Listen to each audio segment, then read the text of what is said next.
unraveling the lost colony of Roanoke, a disappearance without a trace in the late 16th century. On the edge of a vast and unfamiliar continent, an entire community vanished without a trace. No bodies, no signs of battle, no mass graves, just abandoned homes, scattered belongings, and a single word carved into wood, more than 400 years later. The disappearance of the Roanoke Colony remains one of history's most haunting unsolved mysteries. The story begins in 1587, when over 100 English settlers arrived on Roanoke Island, off the coast of what is now North Carolina. This was not the first English attempt to establish a colony in the New World, but it was the most ambitious. Men, women, and children came with the intention of building a permanent settlement. Among them was Virginia Dare, the first English child born in the Americas, a symbol of hope for England's colonial future. Leading the colony was John White, appointed governor and tasked with securing supplies and maintaining relations with local indigenous tribes. But almost immediately, the settlement faced hardship. Food was scarce. Relations with some neighboring tribes were tense. Recognizing the colony's vulnerability, White made a fateful decision. He would return to England to gather supplies and reinforcements, leaving the settlers behind with the promise that he would return quickly. He did not. England was soon consumed by war with Spain.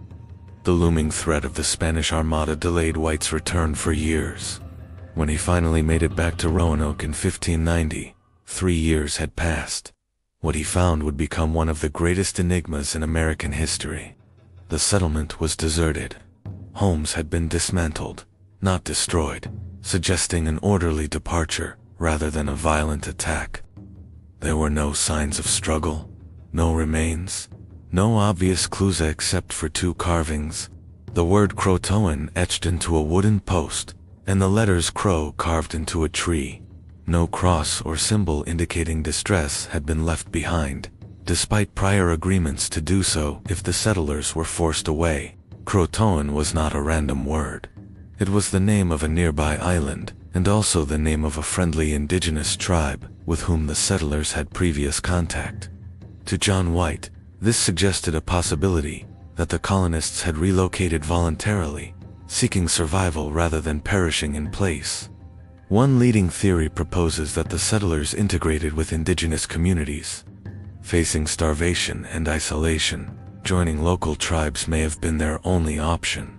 Some later accounts from European explorers described indigenous people with gray eyes, lighter skin, or European-style features.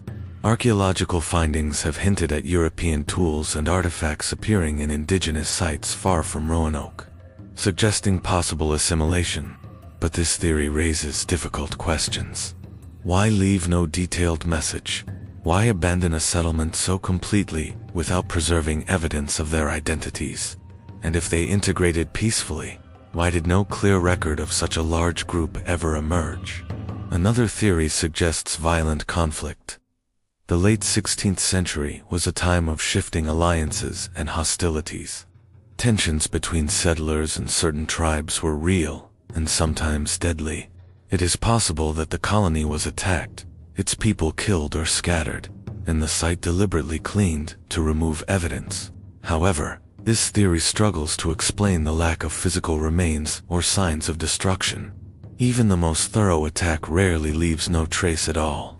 Environmental disaster is another possibility. Roanoke Island was vulnerable to drought, which could have devastated crops and forced the settlers to abandon the area in desperation. Traring data from the region indicates a severe drought occurred around the time of the colony's disappearance.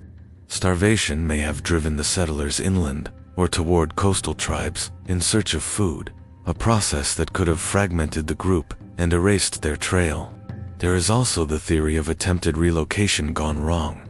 The settlers may have tried to move north toward the Chesapeake Bay, where earlier plans had placed the colony. Along the way, they could have succumbed to disease, conflict, or environmental hazards, dying in smaller groups that left no easily traceable remains. What makes the Roanoke mystery so enduring is not just the disappearance itself, but the silence that followed. No confirmed survivor ever returned to tell the story.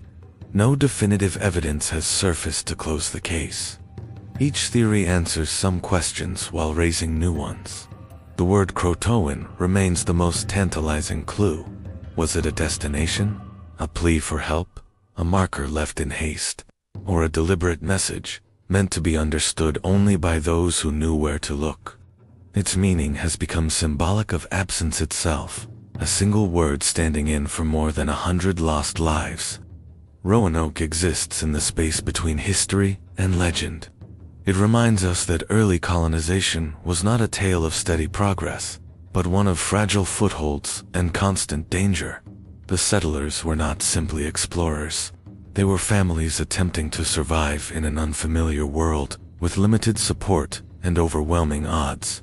Perhaps the most unsettling possibility is that the truth of Roanoke is ordinary rather than dramatic. That the settlers did what humans have always done in desperate circumstances: adapt, disperse, and disappear into larger populations, leaving behind no clear ending, no heroic last stand, and no single moment of catastrophe. In that sense, the lost colony of Roanoke may not be a mystery of death, but of transformation. A story, not of extinction, but of erasure, where identity dissolved quietly, leaving history with only a word carved into wood and centuries of unanswered questions. And until new evidence emerges, Roanoke will remain what it has always been. A reminder that sometimes the past does not want to be found, and that some disappearances leave behind nothing but echoes. And a name that refuses to explain itself.